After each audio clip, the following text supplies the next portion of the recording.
A documentary that looks at abolitionist John Brown and his connection to Detroit will make its world premiere next weekend right here in Detroit. It's called Madman or Martyr, and we are thrilled to have the producer of this film, Luke Jaden. He is joining us in the studio to tell us more about the project. Luke, good morning. Oh, thank you so much for having me. And thank you for joining us. So I guess first of all, tell us about the film for those who are unfamiliar with John Brown and his legacy and history. Well, John Brown was a radical abolitionist that fought for our country in the 1800s, and Madman or Martyr is focusing on the years between 1837 and 1859.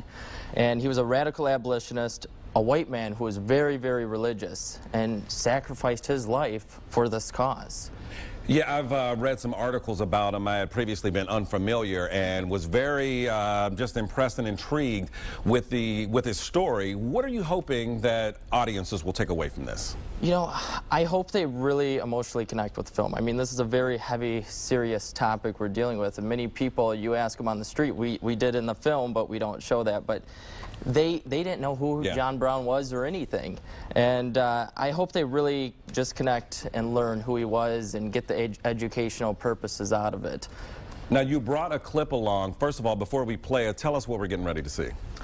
You guys are getting ready to see a clip where John Brown is doing some narration as he's kind of guiding these slaves through these woods to get them to the other side of Windsor, Canada. And it's kind of like a point of view shot in his own perspective. All right, take a look.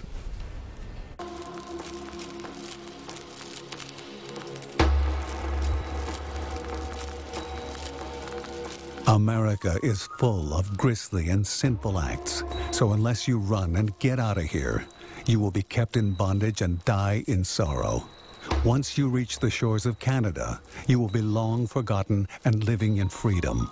Once you are set free, remember me in the fight that I fought for you and the other slaves that have yet to come through this subterranean of freedom. Quality production, a very heavy topic. How did you come about taking on this subject? It all came together with a history project for school. I was a junior last year, now I'm a senior, but my history teacher, Mr. Kinney, gave us a end-of-the-year assignment that was worth our whole semester grade, which is unheard of almost. And it was to either write a paper on Abraham Lincoln or to do a documentary. And I've done so many papers over my school years, I'm like, oh my gosh, I can't do them anymore. I got to do something else. And I'm mainly an actor, so I wanted to turn over to the directing, producing side. So I said, you know what, I'm going to do the documentary. And as I researched more, I found out about, I got to connect John Brown and Frederick Douglass and the Underground Railroad, since that was the hub here in Detroit, into this whole abolitionist movement, John Brown film. Hey, I'm blown away that you have the insight to go into a topic like this, to tackle this.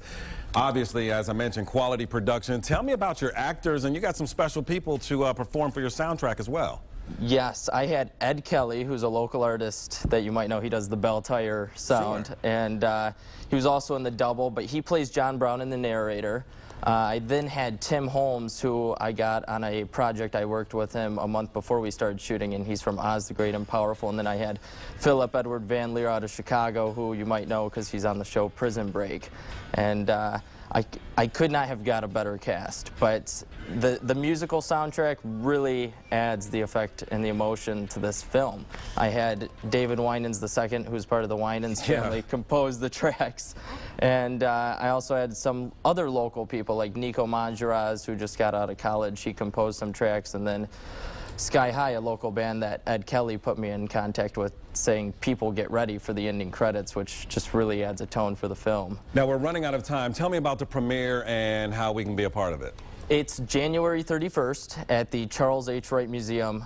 Doors open at 5:30 p.m. and it will start at 6 p.m. followed by a Q&A with some of the cast and crew, and it is a free event for the public, so the more the merrier.